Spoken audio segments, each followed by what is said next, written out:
पश्चिम बंगाल के राज्यपाल श्रीमान केशरीनाथ जी त्रिपाठी, राज्य के मुख्यमंत्री आदरणीय सुश्री ममता जी, केंद्र में मंत्रिपरिषद के मेरे साथी श्रीमान जयंत सिन्हा जी, केंद्र में मंत्रिमंडल के मेरे साथी और इसी धरती के संतान श्रीमान बाबुल सुप्रियो जी, राज्य सरकार के शहरी विकास मंत्री जनाब फिरहाद हकीम जी, भारत सरकार के वित्तीय सेवा सचिव श्रीमान हसमुख अढ़िया जी, श्रीमान हेमंत कॉन्ट्रैक्टर जी, श्री टी.एस. विजयन जी और विशाल संख्या में पधारे हुए प्यारे भाइयों और बहनों, ये कार्यक्रम कलकत्ता के एक सभागृह में हो रहा है, लेकिन देश के 115 स्थानों पर साइमल्टेनियस ये कार्यक्रम चल रहा है। उस कार्यक्रम में उपस्थित भी सभी महानुभावों को मैं अपने प्रणाम करता हूं। आज पूज्य गुरुदेव रविन्द्रनाथ टैगोर की जन्म जयंती का पावन पर्व है।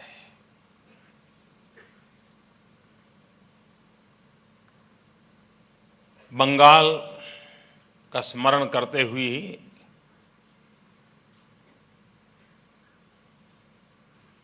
हर एक हिंदुस्तानी का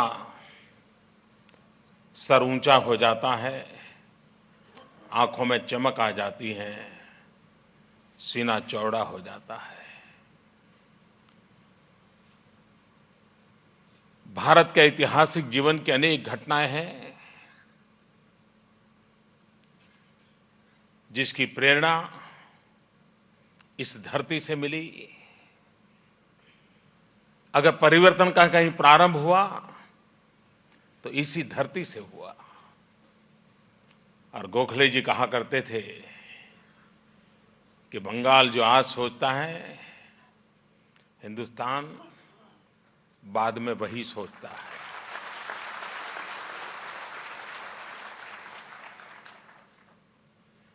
और ये धरती एक समय था जब हिंदुस्तान की आर्थिक विकास की पूरी बागडोर उसके हाथ में थी। भारत की आर्थिक गतिविधि बंगाल से केंद्रित होती थी। इस धरती की विशेषता रही है कि मां दुर्गा की तो पूजा में लीन रहते हैं, लेकिन इसे सरस्वती के भी आशीर्वाद हैं और साथ साथ लक्ष्मी के भी आशीर्वाद रहे हैं। और जहां सरस्वती और लक्ष्मी दोनों को आशीर्वाद मिले हो, ऐसी ये धरती रही है। औद्योगिक जगत में भी मैन्युफैक्चरिंग सेक्टर की बात करें, यही धरती है जिसने बहुत बड़ा योगदान किया है। और अभी आदरणीय मुख्यमंत्री जी अपने भाषण में उल्लेख कर रही थी कि गांवों में बैंक भी नहीं है। 60 साल का हिसाब है ये।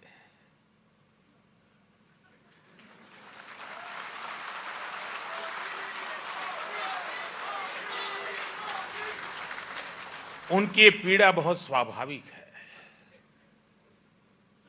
मैं भी उसमें अपना स्वर जोड़ता हूं, लेकिन उन्होंने ये बात मेरे सामने रखी क्योंकि उनको भरोसा है अगर करेगा तो यही करेगा।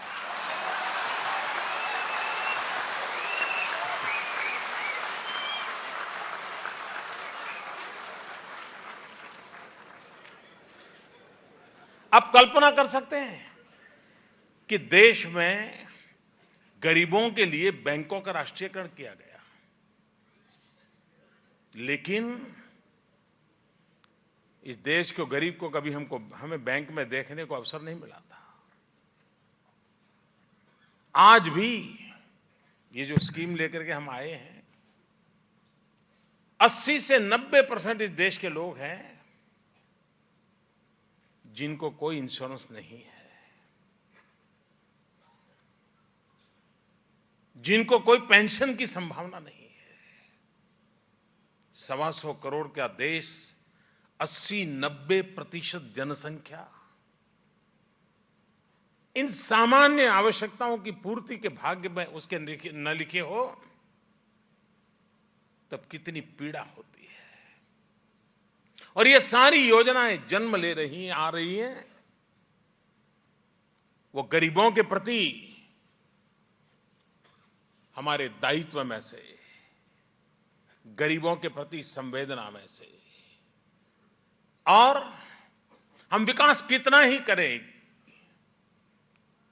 नई ऊंचाइयों को कितना ही पाएं, प्राप्त करें, लेकिन अगर इसके सुफल गरीब की झोपड़ी तक नहीं पहुंचते हैं तो विकास अधूरा है। और इसलिए एक तरफ हम विकास की नई ऊंचाइयों को छूने के लिए सारी दुनिया को झकझोर रहे हैं, मेक इन इंडिया के लिए प्रेरित कर रहे हैं, तो दूसरी तरफ गरीब से गरीब का बैंक का खाता खुले, इसके लिए दिन रात कोशिश करते हैं। और मुझे खुशी है कि जब प्रधानमंत्री जनधन योजना लेकर के हम आए, 15 अगस्त को मैंने घोषित किया, 26 जनवरी तक पूरा करने की कल्पना थी, लेकिन देश के बैंक में काम करने वाले सभी मित्रों ने इतनी मदद की, एक ऐसा जन आंदोलन बन गया।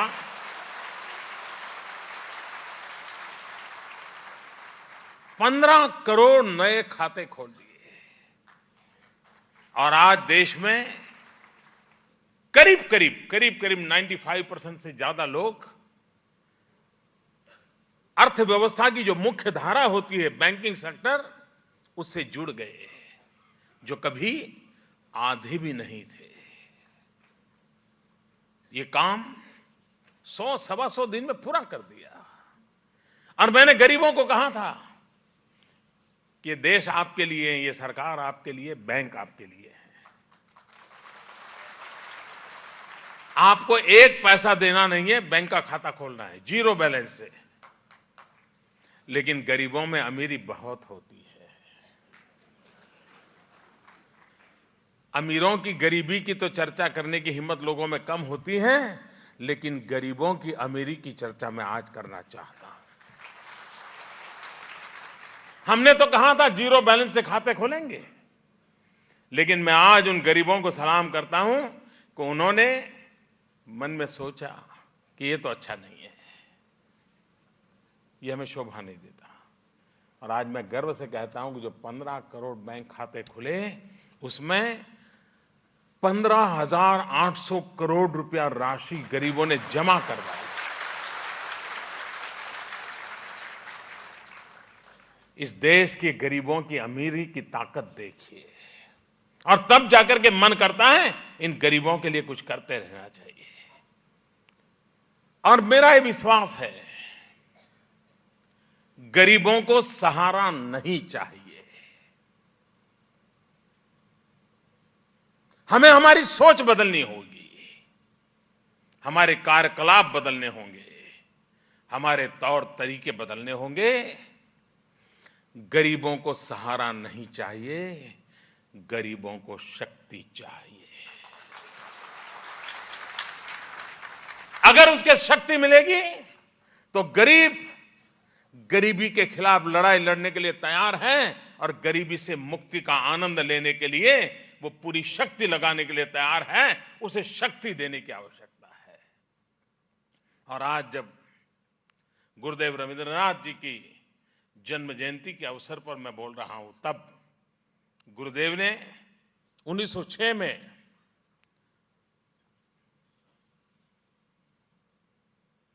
आत्मत्राण इस कविता में जो लिखा था, मैं समझता हूं 1906 की वो बात आज 2015 में भी हमें लागू होती है। गुरुदेव ने कहा था, it is not my prayer that you will save me from difficulties,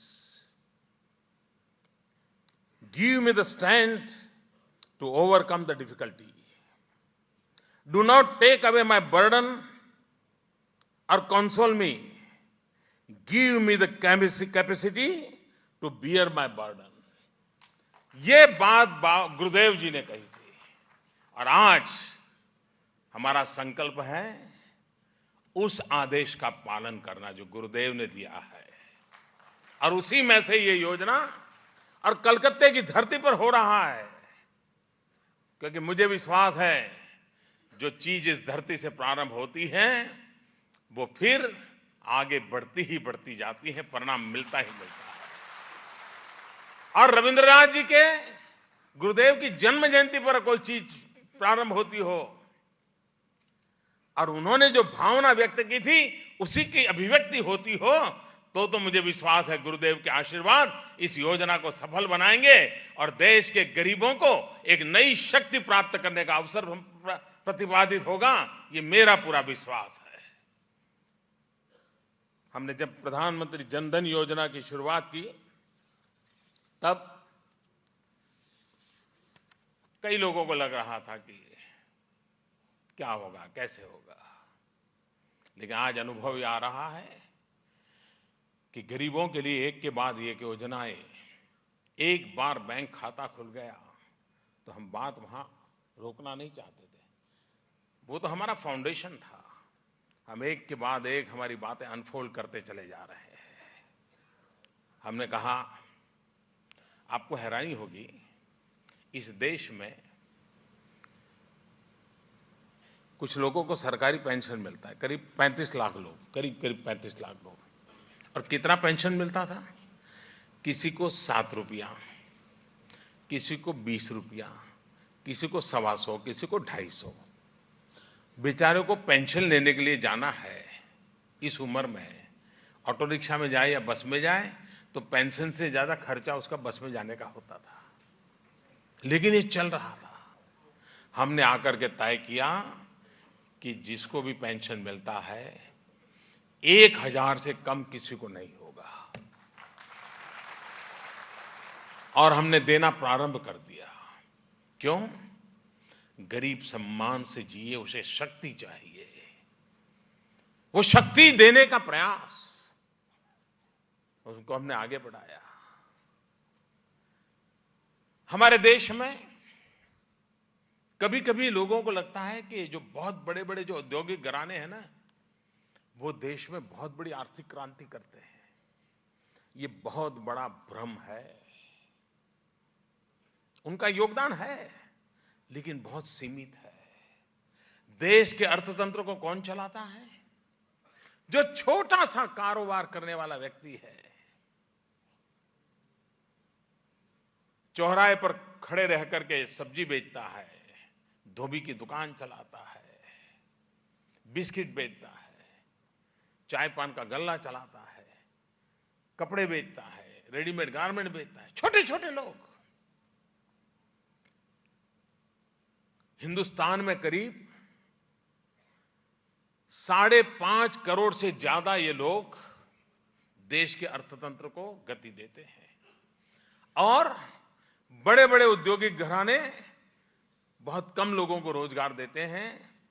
ये 5-5.5 करोड़ जो छोटे काम करने वाले लोग हैं, वे करीब 14 करोड़ लोगों को रोजगार देते हैं। आप कल्पना कर सकते हैं, यानी 14 करोड़ परिवारों का पेट भरने का काम इनके द्वारा होता है। और उनकी टोटल संपदा जो है इतने सारे लोगों की बहुत ज्यादा नहीं है, कि 11-12 लाख करोड़ रुपया है। और वो जो पैसा उनको चाहिए इंटरेस्ट से, बाजार से, कोई बैंक वाला उनको पैसा नहीं देता है, क्योंकि व्यापारी बड़े छोटे हैं। इन सबका एवरेज जो कर्ज है वो 17,000 रुपीज है। एवरेज अगर निकाली जाए तो 17,000। उनको साहूकारों से पैसा लेना पड़ता है, उस प्रकार की कंपनियों के वहां जाना पड़ता है पैसा लेने के लिए कि जिसमें उनका खून चूस लिया जाता है। हम गरीबों की भलाई के लिए काम करने वाली सरकार होने के कारण हमने एक मुद्रा बैंक का कंसेप्ट इस बजट में लाए। और बजट में लाए इतना ही नहीं, अभी तो बजट सत्र चल रहा है, वो मुद्रा बैंक का काम आरंभ हो गया। और उसके अंतर्गत ये जो 5.5 करोड़ सामान्य लोग हैं, जिनको 5,000 10,000 रुपया भी मिल जाए तो बहुत तेजी से अपने काम को बढ़ा सकते हैं, उनको बैंक लोन देने के लिए एक बहुत बड़ा अभियान हमने चलाया है। उनको पैसे मिलने चाहिए। सरकार सामने से जाकर के पूछ रही है कि बताओ भाई, तुम्हारे आगे बढ़ने की कोई योजना है क्या? गरीबों के लिए काम करना है तो एक के बाद ऐसे कैसे काम होते हैं। उसी प्रकार से हमारे यहां हम करप्शन के खिलाफ भी बड़ी लड़ाई लड़ रहे हैं। एक ऐसी क्रांति ला रहे हैं जो इस प्रकार के लीकेजेस को अपने आप ताले लग जाएंगे। हमारे यहां गैस सिलेंडर लेने वालों को सब्सिडी मिलती है, अमीर हो गरीब हो सबको सब्सिडी मिलती है। हमने तय किया कि सब्सिडी डायरेक्ट बैंक के खाते में जाएगी। जनधन अकाउंट खोल दिए, अब उस बैंक के खातों में जिसके पास गैस सिलेंडर है डायरेक्ट सब्सिडी। ये दुनिया का सबसे बड़ा विक्रम है कि करीब 12 करोड़ से ज्यादा लोगों के खाते में भारत सरकार सीधी गैस सिलेंडर की सब्सिडी देती है। और उसके कारण पहले किसी न किसी नाम से सब्सिडियां जाती थी, वो सारा बंद हो गया। पहले की तुलना में बहुत बड़ा फर्क आया है। आंकड़ा मैं बोलना नहीं चाहता हूं इसलिए क्योंकि मैं चाहता हूं कुछ खोज करने वाले लोग इसको खोजें। आप कल्पना नहीं कर सकते हैं, अरबों खरबों रुपयों का लीकेज था, अरबों खरबों रुपयों का, वो हमने रोक दिया। जनधन अकाउंट खुलते ही उसके फॉलोअप में किस प्रकार से काम होता है, इसका उदाहरण है। और आज 3 नई योजनाएं हमारा देश, हमने जब मुद्रा बैंक लाए तो हमने कहा था फंडिंग टू अनफंडेड। जिनको फंड नहीं मिलता है, जिनको पैसे नहीं मिलते, उनको फंड देंगे। जब हम जनधन योजना लेकर के आए थे, हमने कहा था जिसको बैंकिंग की व्यवस्था नहीं है उसको बैंकिंग की व्यवस्था, जिसका खाता नहीं उसका खाता खोलेंगे।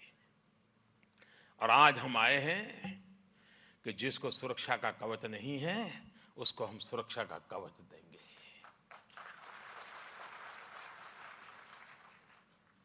एक योजना है प्रधानमंत्री बीमा सुरक्षा बीमा योजना। अभी फिल्म में हमने देखा, बड़ा चोट पहुंचाने वाला डायलॉग था कि 12 रुपये में कफन भी नहीं मिलता है। 12 रुपये में 2 लाख रुपए की इंश्योरेंस स्कीम लेकर के हम आए हैं, क्योंकि हम चाहते हैं कि देश के सामान्य व्यक्ति के जीवन में, क्योंकि संकट अमीरों को नहीं आता है जी, संकट गरीब को आता है। फुटपाथ पर सोता है बेचारे को, मरना पड़ता है। साइकिल लेके जाता है, मर जाता है। बच्चा स्कूल जाता है, बस के नीचे आता है, मरता है। उनकी सुरक्षा कौन करेगा? और इसलिए एक जागरूकता है, भागीदारी भी बने। और जैसे रविंद्रनाथ टैगोर जी ने हमें आदेश दिया है, गुरुदेव का आदेश है, उसको शक्ति दो। ये शक्ति देने का प्रयास है। 2 लाख रुपए का इंश्योरेंस, और अगर इंजरी हो गई तो 2 लाख रुपए भी मिल सकता है, 1 लाख रुपए मिल सकता है। आप भी सोचिए, आपके यहां ड्राइवर होगा, आपके यहां झाड़ू पोता करने वाला कोई बाई काम करती होगी, खाना पकाने वाला कोई काम करता होगा। क्या आपको नहीं लगता है कि 12 रुपया खुद आपके जेब से दे करके उसको सुरक्षा का बीमा नहीं निकाल सकते आप? मैं उन देश के करोड़ों लोगों से आज प्रार्थना करना चाहता हूं कि आप अपनी जेब से, अपने यहां जो काम करने वाले लोग हैं, आपका ड्राइवर हो, आपकी सोसाइटी का लिफ्टमैन हो, गरीब लोग जो जिसके साथ आपका नाता, आपके मोहल्ले में झाड़ू लगाने आता है, आप उसे कहिए मेरे लिए 12 रुपया कुछ नहीं है, एक शाम को कभी कॉफी पीने जाता हूं तो भी 12 रुपये से ज्यादा खर्च करके आ जाता हूं, मैं तेरे लिए खर्च करूंगा। और अगर एक किस्त बैंक में जमा कर दी और बैंक वालों को कह दिया कि इसके ब्याज उसके काटते रहिए, मुझे बताइए उसके जीवन को कितनी बड़ी सुरक्षा मिलेगी। और वो कभी आपको छोड़ के जाएगा क्या? कभी नहीं जाएगा। उसी प्रकार से प्रधानमंत्री जीवन ज्योति बीमा योजना,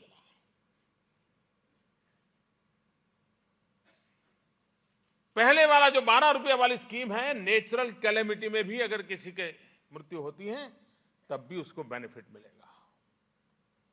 अगर आज ऐसी स्कीम नेपाल में हुई होती तो नेपाल में जो हादसा हुआ उनके परिवारजनों को सबको मदद मिल जाती है।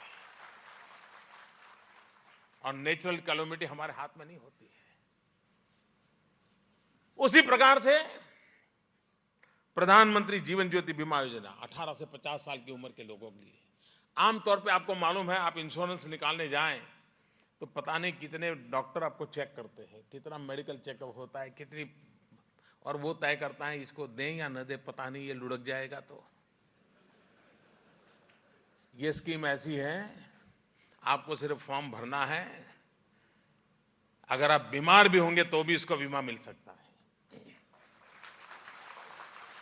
ये पहली बार इस प्रकार की सोच के साथ हम आए हैं। गरीब से गरीब व्यक्ति भी, और पर डे 1 रुपये से ज्यादा नहीं है, 330 रुपया ने एक दिन का 1 रुपया। अगर आप अपने ही उस एम्प्लॉय को, इवन हाउसवाइफ भी अपना इंश्योरेंस निकाल सकती है। आप अपने छोटे मोटे काम करने वाले, अपने घर के साथ दुकान में काम करने वाले लोग, उनसे भी ये करवा सकते हैं। आप विचार कीजिए, 330 रुपया एक व्यक्ति के लिए साल में खर्च करना, न उनके लिए कोई कठिन है, न कोई उनके लिए करे तो भी कठिन नहीं है, लेकिन एक समाज को सुरक्षा देने का एक बहुत बड़ा काम हो सकता है। और तीसरी हमारी योजना आज जिसका हम प्रारंभ कर लें, अटल पेंशन योजना। आप देखिए, हिंदुस्तान में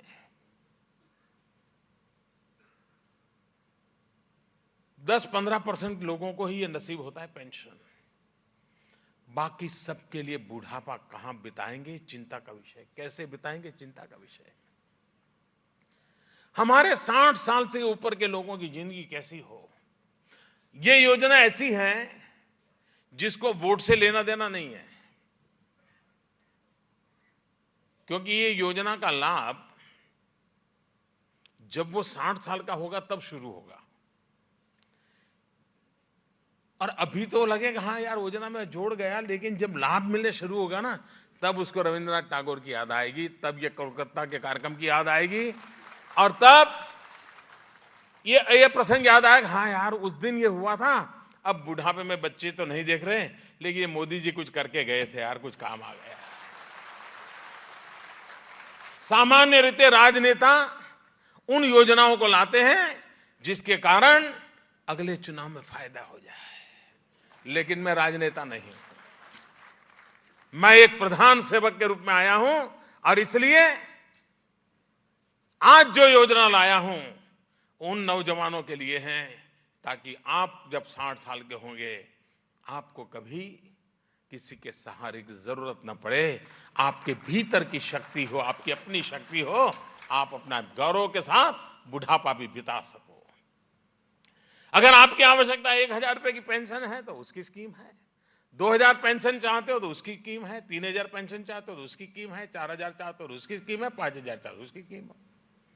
और जून महीने से मई महीने तक का उसका टेन्योर है, उसमें जुड़ने का।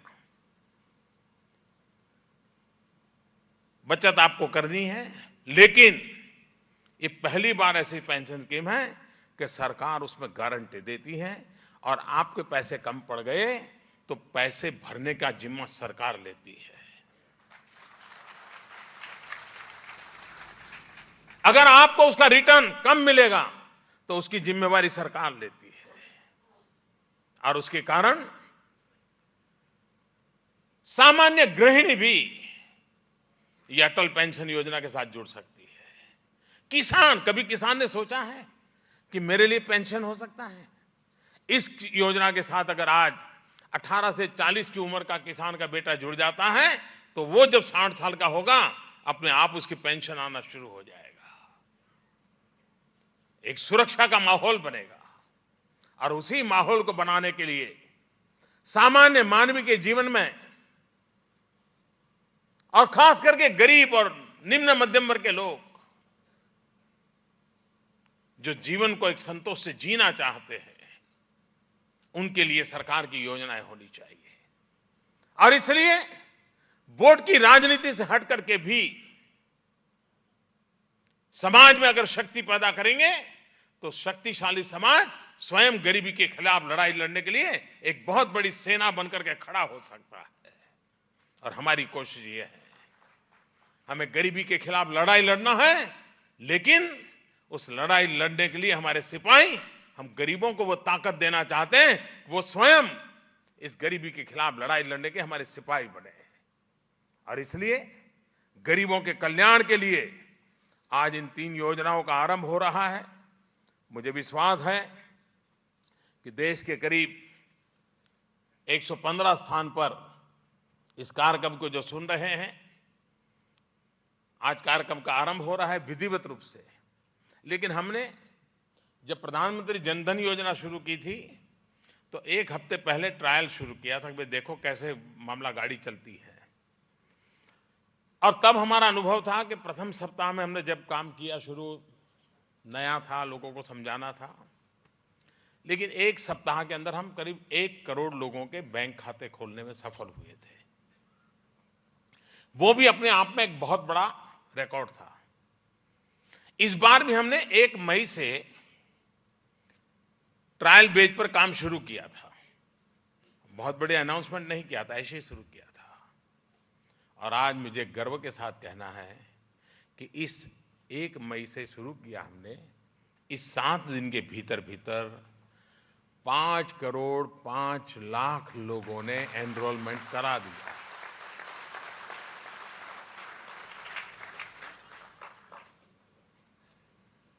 ये अपने आप में सरकार की बातों पर भरोसा कितना है, स्वयं की सुरक्षा के लिए सामान्य मानवी कितना जुड़ने को आतुर है, और हमारी बैंकिंग सेक्टर के लोग भी सरकार के इस काम को करने के लिए कितने उमंग और उत्साह के साथ जुड़ रहे हैं, इसका एक जीता जागता उदाहरण है। और मैं पश्चिम बंगाल को भी बधाई देता हूं। ये 5 करोड़ 5 लाख में 42 लाख पश्चिम बंगाल में भी है, 42 लाख। आने वाले दिनों में, क्योंकि 1 जून से ये योजना विधिवत रूप से प्रारंभ होने वाली है, अधिकतम लोगों से मेरा आग्रह है कि 1 जून के पहले इस योजना का लाभ लेने के लिए अपने निकट बैंकों का संपर्क करके वो जुड़े। और अटल पेंशन योजना में सरकार की तरफ से जो स्पेशल इंसेंटिव दिया जा रहा है, जिसमें सरकार आपको गारंटी दे रही है, सरकार कुछ न कुछ धन दे रही है, ये 31 दिसंबर तक है। मैं चाहता हूं कि 31 दिसंबर तक अटल पेंशन योजना में जो भारत सरकार का आपको योगदान मिल रहा है उसका फायदा उठाइए। जून महीने से कार्यक्रम प्रारंभ हो रहा है, लेकिन इस बार हमने 30 अगस्त तक उसको लंबा किया है। तो मैं चाहूंगा कि 30 अगस्त के पहले इन 3 योजनाओं में सर्वाधिक लोग जुड़े। मुझे विश्वास है कि एक ऐसी सुरक्षा की व्यवस्था लेकर के हम आए हैं जो मूलतः गरीबों के लिए है, सामान्य मानवी के लिए है, और जो संपन्न लोग हैं वे भी अपने यहां काम करने वाले लोगों के लिए इस काम में जुड़ करके अपने यहां काम करने वाले, और कुछ तो परिवार ऐसे होते हैं 2-2 पीढ़ी तक एक परिवार उनके यहां काम करता है। ड्राइवर होंगे तो 3 पीढ़ी से ड्राइवर उनके यहां काम करने वाले होंगे। एक प्रकार से वो परिवार के अंग बन जाते हैं। सरकार की ये योजना आपके माध्यम से गरीब की सेवा का एक कारण बन सकता है, आपके जीवन में भी संतोष का कारण बन सकता है। और आखिरकार ये धरती ऐसी है, स्वामी विवेकानंद ने हमें दरिद्र नारायण की सेवा करने की प्रेरणा दी थी। यही धरती ऐसी है जहां से रामकृष्ण मिशन के द्वारा आज भी गरीबों की कितनी सेवा के काम हो रहे हैं। हम भी उस संकल्प को लेकर के आगे बढ़ें, इस व्यवस्था का फायदा उठाएं, जन धन योजना को जन कल्याण की योजना में परिवर्तित करें। इसी एक अपेक्षा के साथ मैं आपको बहुत बहुत शुभकामनाएं देता हूं। धन्यवाद। बहुत बहुत धन्यवाद माननीय, आपकी प्रेरणा के लिए। अब हम सचिव वित्त